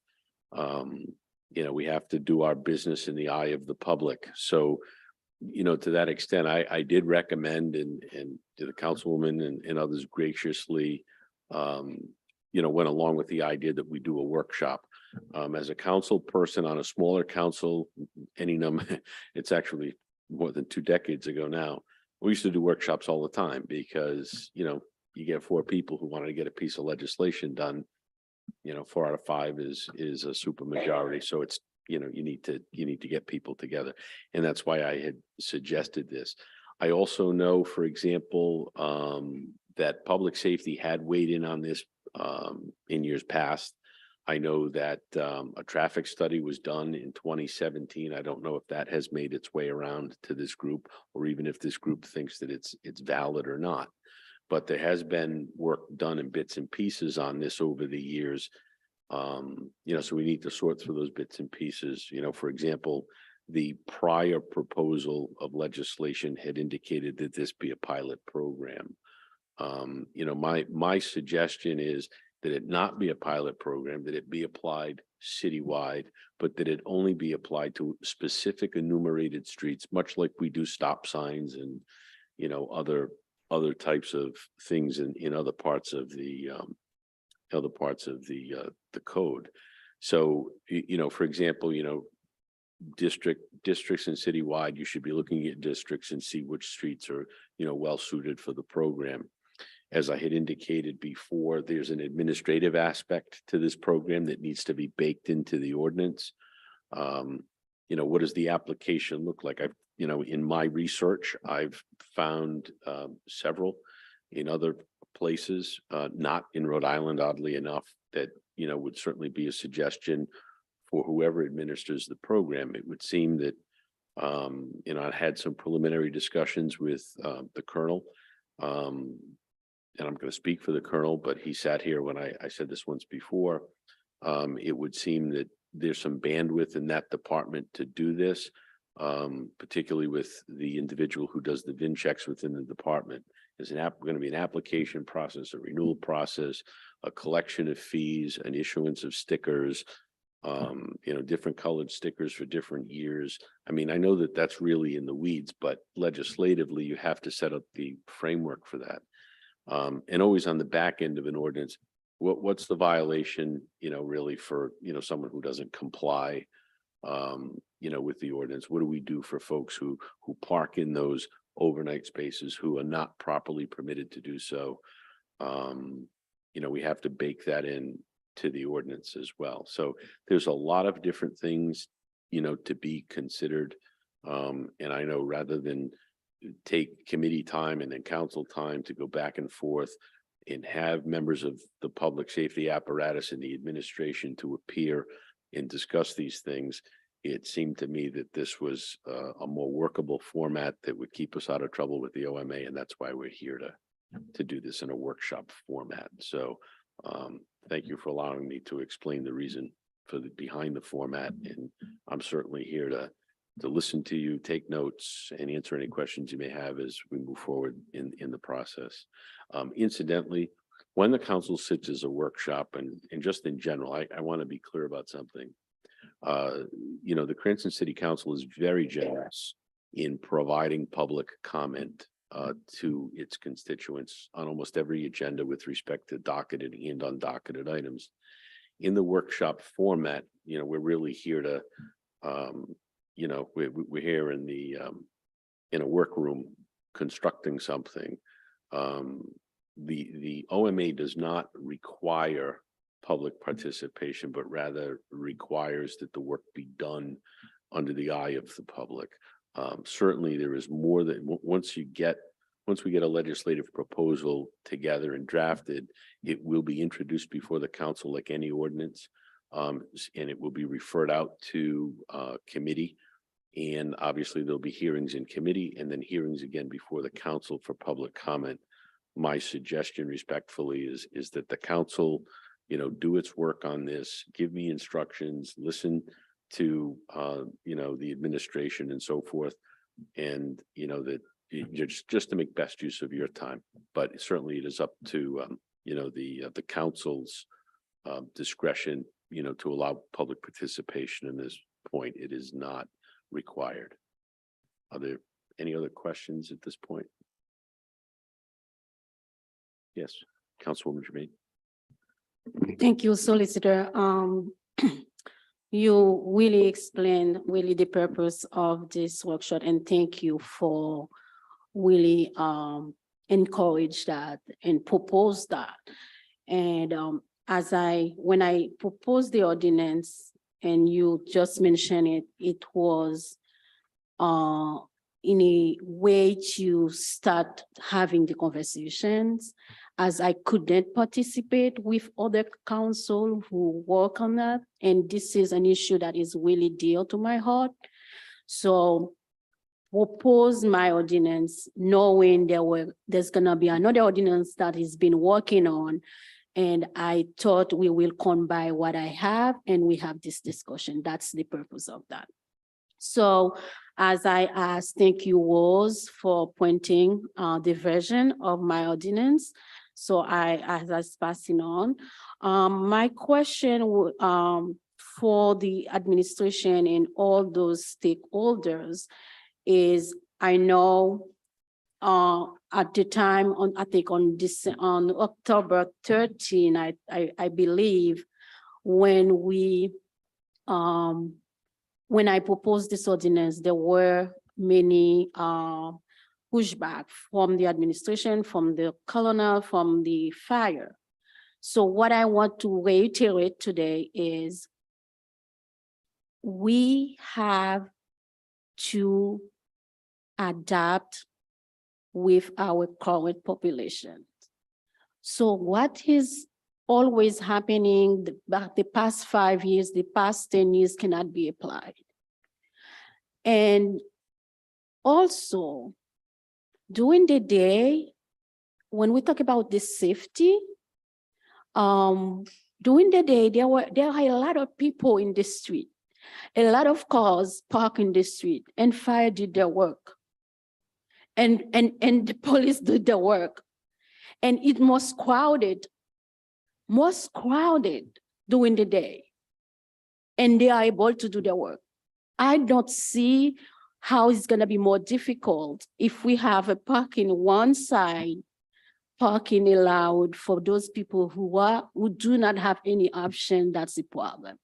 So that's what I want to mention about this particular argument for the safety concern, because this is not, that doesn't hold. We know a lot of cities where there are a lot of people, more people, and cars all over the place in the street, and people walking on the street. And when fire needs to go somewhere, they go. They do it. Do they ask people to do not walk in during the day, and because they need to go through? I don't think so. When we have cars parking both sides of the street and people walking, and they still doing it. I don't think this argument hold at all. So I am really happy to finally have all the council who are interested, who want to have this issue resolved here. And for the administration, my question, in this proposed ordinance, and then also I would love what you see I propose here that you don't agree with, and what do you propose? First off, Mayor Hopkins has open ears to this. He's sympathetic to the situation people are in. So he too is game for a proposal. Though he's also listening to his fire chief, his police colonel, and certainly head of DPW. And it's a very complex issue. It's not as simple as you think. Director Bernardo was here this evening, and he'll articulate some of the concerns that we recommend that the council considers in adopting an ordinance, and he'll articulate that. Then also what we did is basically to save the colonel's time and Chief Warren's time, we're asked to pull together that video from the other night to kind of, if everyone wasn't here, but to reinforce what their statements were, because basically they would just repeat what they were going to have said previously. So we'd like to play that tape. But first off, is Director Bernardo. We don't want if he can if he allows the floor to articulate his concerns as to the things considerations for shaping this ordinance. So if he could speak first, if you can ask him whatever questions you have, then we can maybe play the tapes, the videotape from Colonel Winquist and Chief Warren about their concerns. Obviously, everyone recognizes the benefits of the residents being able to park and enjoy their properties more. But obviously, when shaping an ordinance such as this, the question is, by enacting something, there's cause and effect, and just realizing what might happen. So we're just going to be pointing those out. So if you allow the floor for Mr. Bernardo, I think he'll be able to articulate many of the concerns that he has, particularly from a DPW end. Is that okay? Director Moretti, before you sit down, does anybody else have any questions for Director Moretti at this time? Or comments? Councilmember Donegan. Thank you, Council President. Good evening, Director Moretti. Good evening.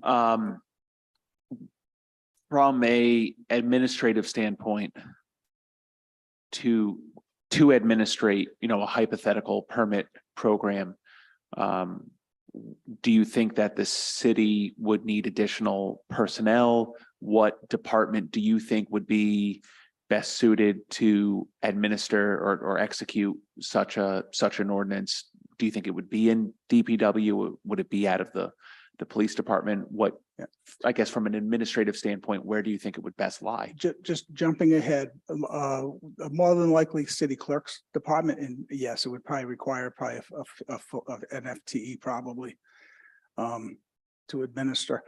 And I believe Director Bernardo will articulate that if there's an ordinance passed that's based on need, not just convenience, not just to allow someone to park on the street because they don't want it, it's too cold out, they don't want to bring their car in, but based on need. And with that, for permitting purposes, that's the thought from this end is based on a permit basis than just a blanket. People can park as they wish, because then that could very much be based on convenience and add to. That wouldn't be at the spirit of the ordinance. The spirit of the ordinance, I would think, is the concern for those residents that don't have enough parking on their own property, unless you do feel it should be a convenience for the citizens to do that. Councilmember Donegan, is that Councilmember Jermaine? I just, from what you just said, Director, I'm asking you, did you read this? Yes. Because this is not like anyone can have a permit. It's not perfect, but what I put here, let me take a minute to read it for everybody to hear it. So the ordinance amend Title 10, Chapter 28, Section 090. He's hereby amended by adding the following. So Section 091, on-street overnight parking. The city of Queenstown shall issue on-street overnight parking permits on one side of the residential street to applicants seeking additional parking if they meet the eligibility criteria. That's the first thing. And Section 1028-092, applicants' eligibility criteria. And I explain what is the criteria. So every other council can add, but I highlight in my hands what are the criteria for someone to apply for a permit. The owner of a single family home whose household is comprised of 4 adults who have a valid driver's license shall apply for 1 on-street permit parking. If your household has at least 4 people, you can apply for 1. So it's not something that proposed to distribute permit for everybody and then we have a crowded street. You have to be eligible to apply for a permit. Second one, the owner of a multifamily home shall apply for 1 on-street overnight parking per unit. For example, if the home is a 3-family, you can apply for a permit for each unit. Okay? And the last one, the owner of a house without parking. So we have a lot of situations like this. There's no parking at all.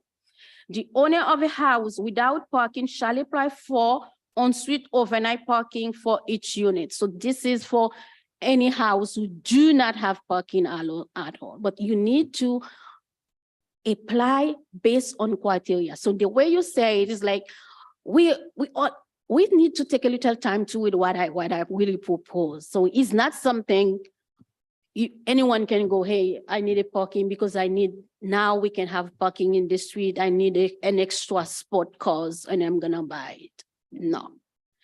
And we have section for fees. Okay, I propose the on-street overnight parking fees shall not exceed $100 per year per permit renewable. And here is a source of income for the city as well. If you need an additional parking, you pay a fee to have it and it's renewable. Enforcement. So here it comes the problem we have, and I have many complaints. I think the most, tangible problem we have is enforcement and how how we go into enforce it. And we have a lot of laws already in the book who have not been enforced. And that's what we need to work on as well. Enforcement. Overnight parking permits shall be always displayed on the front and at the right side of the vehicle. So the person who has the permit has to display his permit on his car. So when the same way when the police officer come to the street and give everybody a ticket, okay? So when they come, they know who is allowed to park based on the permits. And now, so this one says, it is unlawful for the operator of the vehicle to park overnight on any street without an on-street overnight parking. So now if someone is complaining, oh, I had a ticket, and you know why you have a ticket. So if you are a permit, you do not display your permit on your car, so you must have a ticket. So this is what it is. And now in the event of said violation, so in the event that someone violate the law, the municipal judge hearing the action shall, that's really in the book. I didn't put this one, that was the enforcement for the law that already there. So what I do add in this line 49, okay, 48, okay, the violator's history of overnight parking without permit incident and or prior warnings issue, because you have to have a warning. In no instance shall the court costs imposed by the municipal judge be less than $50. So I add a little more because now we give people a way to not having to comply with the law. If you don't comply, you have more consequences. So it gets $50 if you do have a permit and you do not display your permit and you park on the street, you will pay a fee for $50. If you park on the street, you know you need to park on the street, you didn't apply for a permit, you will pay your fees, $50. And no more than $60 per offense. So each time. So also, this is a way for the city to make money as well, but at the same time, to ease the burden on some residents who do not have options. So that's the purpose. So I would love to hear now. Thank you, Councilwoman. Any other questions for Director Moretti? So to answer some of the questions is, thought the spirit of a workshop is for discussion, open-minded. But an example, and I think it's terrific you put something forward, but like if I put it forward, any other person, I think it deserves some evaluation. An example would be, how it's not so simple, though in concept, this sounds reasonable. If you're saying 4 people, 4 drivers, you're allowed to get 1 permit on the street. But if you have a driveway that can fit 6 or 8 cars, is that still okay to park one of those cars? That's what I meant by convenience. So I think that might be something for this group to consider. That's what I meant. So if you maybe I misspoke about the word convenience, but to me, I call that convenience. So it's just maybe a point to consider. But I could tell you in the long run, it won't be this won't be a revenue generator for the city. Trust us when it comes to this. This would be a burden on this financial burden. And just one other comment, I have to defend Director Bernardo, Colonel Winquist, and Chief Warren. If you don't think these people are contemporary thinkers, everyone in this room is wrong. They don't live in the past. They're the most contemporary thinkers in the administration. Just want to pass that on. But if you'd like Director Bernardo to express his thoughts, I think it would be very helpful to the group. Director, just before you sit down and I forget, just 2 things. One, I don't envision the clerk's office administering it. To be honest with you, I would envision, this is just suggestions, because that's all we're making is suggestions tonight, is maybe the VIN station administering it or the police department, because I'd like to put somewhere in here that the car needs valid insurance, right? It needs to be registered. So I think that's something that the police department could check, not the city clerk's office. So that kind of sticks out in my head. And then after looking at the ordinance that Councilmember Jermaine was putting together, I disagree with the part of 4 adults, because I know of a family that has 2 teenagers and 2 adults that live in the house, and every night they have to leave 2 cars on the street. And then snowstorms are a challenge. So I think it should be 4 licensed drivers instead of 4 adults. So that's just my 2 thoughts, and happy to hear from Director Bernardo. Thank you, Director.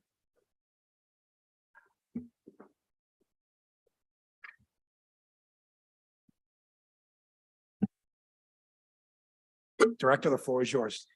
Thank you. Thank you, sir. I have done a review with the police department and the fire department, and I have some notes. Is it okay to pass them out? Absolutely. Thank you very much.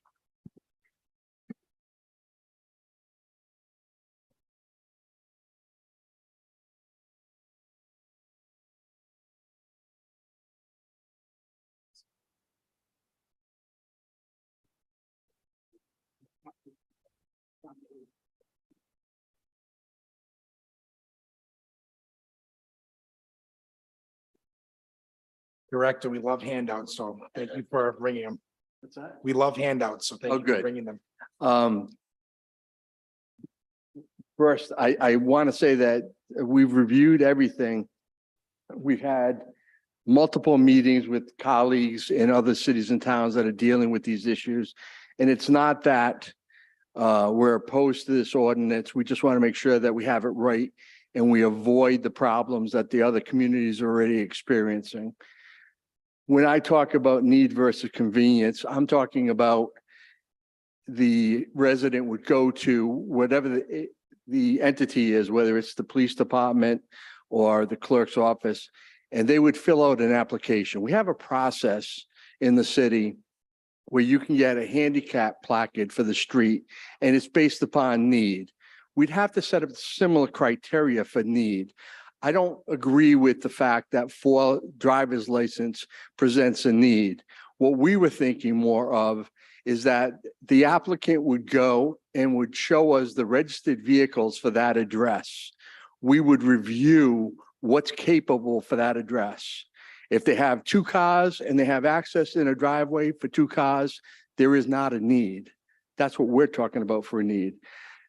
The bigger picture, long before we even get down that road, is we have to evaluate every single one of our roadways, the width and the length. We have to look at the length of the roadway, subtract out driveways, subtract out intersections, subtract out hydrants. If we're going to try to get parking on a roadway for both sides of the street on one side, we need to know how many cars can actually physically fit on that street safely before we start issuing permits. Something that was not addressed, and it would be a huge impact to the police department, DPW, and the residents, is no matter what person gets a permit, they're still going to have to move their cars during storm emergencies.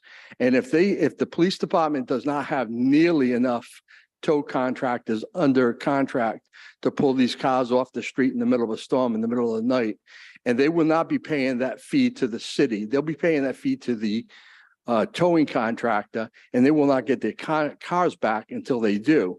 So if they walk out of the house to go to work the next morning and they don't have their car, they may have hundreds of dollars in fees to an impound lot to pay. So I don't think that we'd be doing a service by doing that. But we're very concerned about, if we haven't analyzed the streets, we want to set up criteria that you can't park within 5 feet either side of a driveway. If a neighbor leaves a car in front of their house and they can't get their trash picked up, I just need to know who I'm going to direct that call to, because Waste Management's not going to get out and move the trash bins. So we would want to have both sides of the driveway with an area for the recycle and the trash containers. We have to make sure that the fire department can get to the hydrants. So that whole roadway has to be evaluated, and we have to figure out where available parking is and have it in the permit, the conditions, not parking within certain feet of the intersection, not parking within certain feet of a driveway, and not parking within certain feet of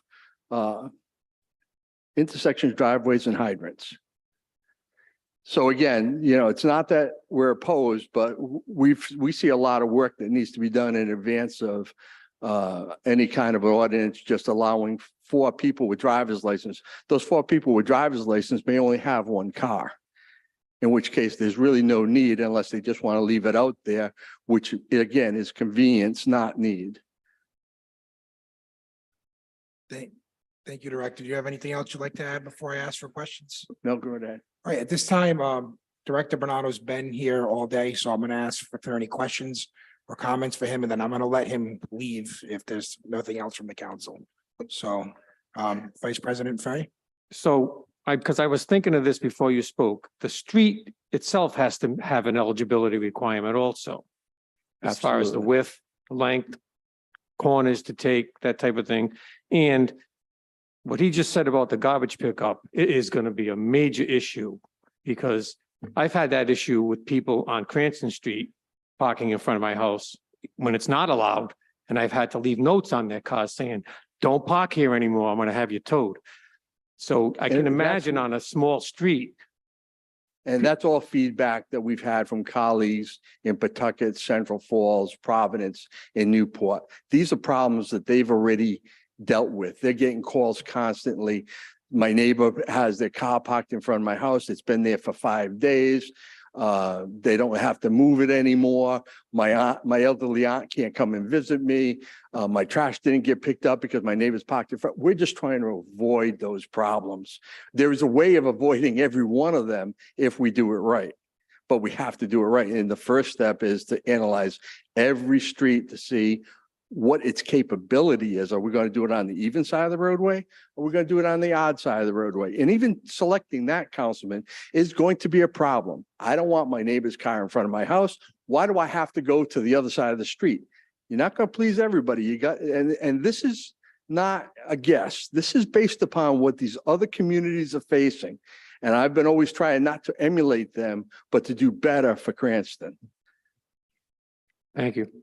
Director, before we go on for any other questions or comments, I had one that spurred off that. How long would it take to do an analysis?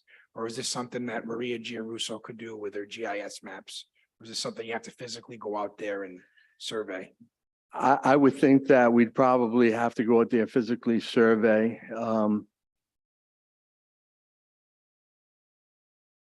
I don't even think it would be done in-house. I think it would probably be one of our contractors, perhaps the contractor that's done our pavement inventory that has all of the roadways already in GIS, analyzing the lengths, the widths, and subtracting out the unparking, the no parking areas.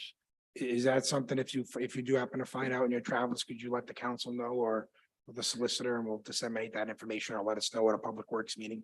If you happen to figure out how long that would take.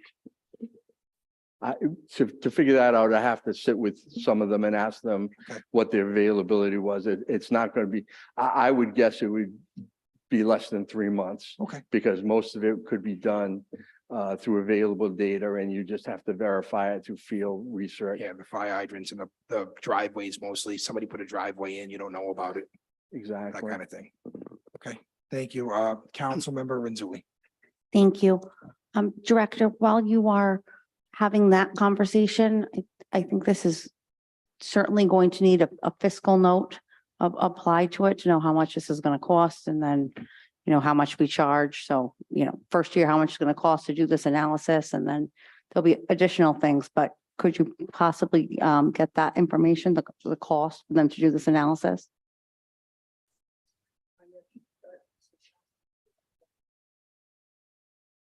We'd have to know. We have to if you're ask. gonna need signage. Yeah, on we're the gonna need a streets, lot right? of things for this, so, I mean, it's gonna come from maybe different departments, but city council doesn't do it itself, they just request it, right?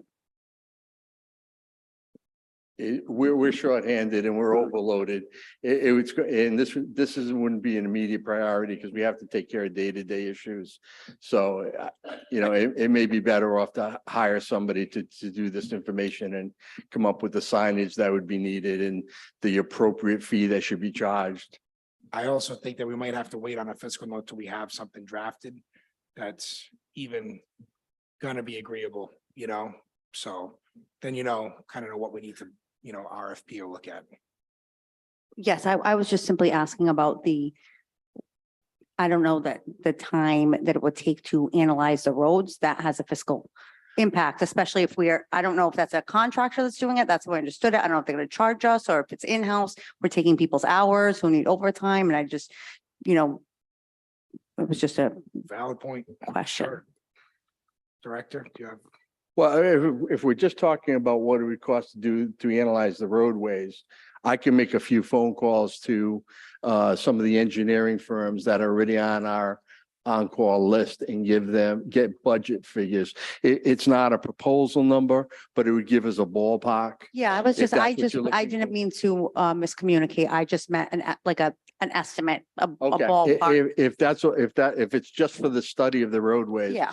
Yeah, that's just a few phone calls. We can take care of that. We can Okay, get that. excellent. Thank you. And I just would love your opinion. I know that in Providence, as far as the snow bans, they send out some kind of a text or an email. We don't have 311, but they do, but that's how they inform people that they can't be on the roads.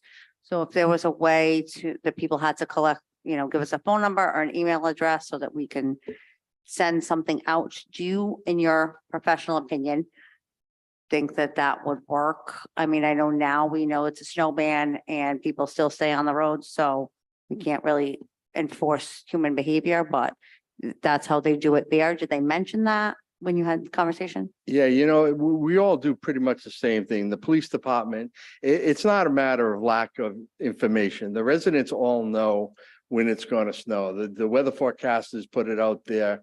Every one of the radio stations, the television stations show the parking ban. The colonel will call and will issue the parking ban. And it'll show as soon as it's issued what the times of the parking bans are. So I don't think we have to change anything from the parking ban. Well, the bigger concern is we already do have people without allowing parking on the street that leave their car there, and then we have to call the police department. The car gets towed. They have a huge bill for the tow. We can't go back. We just that road has to be clean. Because if they leave the cars on the road and we damage them with the plows, and there's a high probability that it's going to happen. You don't know what's underneath that snow. We kick up a rock and we break somebody's windshield or break a side window, dent it. That's, they'll come to you in the claims committee and ask for money, and it's not our fault. But those have to be out there, is even for the safety of my men. I don't want them having to be driving around those cars. It's not safe for them. Oh, I totally agree. I was just curious if in the other cities that Providence is still doing this. So I didn't know if they had any comments about how it's occurred there, how our cars getting off the road in Providence. Well, again, we want to do better than Providence. Providence has huge issues and the new mayor, who's a personal friend, campaigned on the fact that they don't do curb to curb. We can do curb to curb because we don't have the vehicles on the roadway. So again, I'm not trying to emulate Providence, Central Falls, Pawtucket, or Newport that do this, because they envy us, the fact that we can do this right. They're already behind the 8 ball. I understand. I was trying to see if they said, we've had, this season, we had 100 cars that we had to talk, if they, echoed what you're saying with any kind of data that would discourage us from doing this, because that's how, what a problem they're having there. I didn't mean to emulate their problems, just, not even encounter them. But with No, the solid reason. The point of the fact that there is a need is recognized. There are some houses, we're going to have this where more people are going to be asking for it in wards 1, 2, 3, and 4 than 5 and 6. That's just the way of it. And there is a need. There are some homes that have a need, and we don't want to discount that. But even those houses that have the need, they still have to at some point find a place to put that vehicle during a storm emergency. So it's not like this is a panacea for them. Can I add something? Because I didn't mention that. I think what we have in the book concerning the mandate for when we have a ban, it's the same, nothing changed. So what we have, I see in this city is like we are not consistent. People should know there is a ban. You should not let your vehicle in the street. If he has to tow, he tow, and you pay the consequences. So we have to be consistent in enforcing the law. So I didn't even mention it because there's no playing with that part in the law concerning ban when we have a storm. Well, I'm just going by what other communities have had, and when it's not stated, it's misunderstood. So if it's not stated that this parking permit does not allow you to be on the street during a storm emergency, it's open for interpretation, and people are going to end up with large tow fees, which I would like to avoid. Because they're going to call me. That's why we are here. We're not to add what we do not have. I agree with you. Thank you, Councilwoman. Any other questions or comments for Director Bernardo? Seeing none. Director Moretti, do you have anything to add before? Go ahead. Yeah, thank you. Yeah, so on that, put the fuzzy thing on.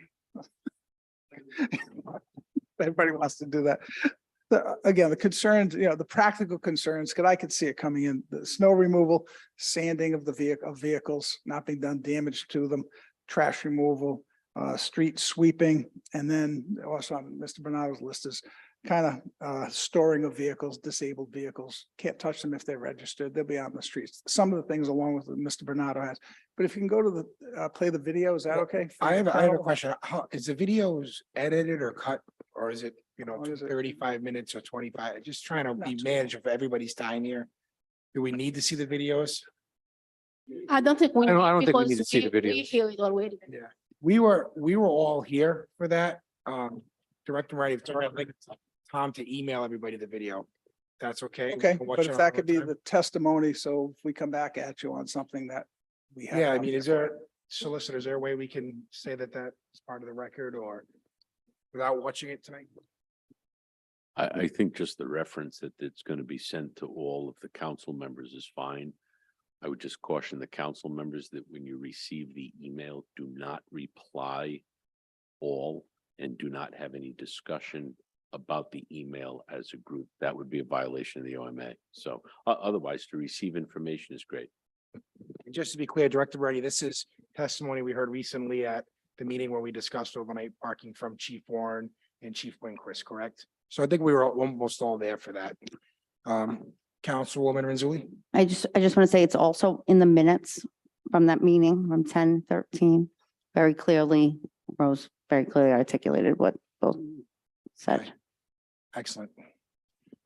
And we all have the minutes that we received. Director, thank you very much. Just trying to be cognizant of everybody's time. And Director Bernardo, thank you.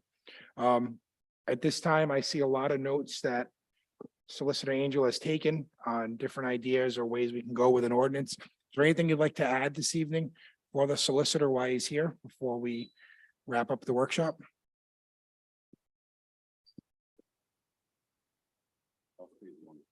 He says he'll stay as long as everybody wants. Well, seeing none, I just want to thank everybody for being here this evening. A lot of great input, a lot of stuff for the solicitor to digest. Certainly understand it's a problem across the whole city that if we work hard on, we can maybe be able to solve. So at this time, I'll entertain a motion to solicitor. I have a question. Is it my understanding that Director Bernardo is going to get back to the council with respect to a time frame in a budget? Is that right? Yes. Oh, okay. I want to make sure my notes are right. Thanks. I think if we do the permits, Council Vice President, the Chair of Public Works should text everybody who has a permit and tell them to move their car. Can you handle that? Absolutely. Do you get a commission? Councilmember Jermaine. Okay, so I want to say thank you, Solicitor Angel, for, this is a good step toward getting something. And as I want to reiterate that we need to do something. And we know nothing is easy. Whatever laws you have, they have their good side, they have the, pitfall. But we need to do something for those who are in needs. And I think we're gonna get it right. So, and thank you for Director Moretti, the administration for coming to give input. And I agree, we need to add and the work continues. So, and at the end of the day, I think we all have the same goal to make it better for resident in Queenston. Thank you. Thank you, Councilmember Renzulli, I'll give you the last word. Just quickly, if we could all also commit to letting our constituents know that this is a more complicated process than maybe meets the eye, and it's going to be costly and time consuming, but we are working on it all together because I think that everyone, if people are struggling with something, sometimes they think that it can happen overnight and, no pun intended, it can't. So.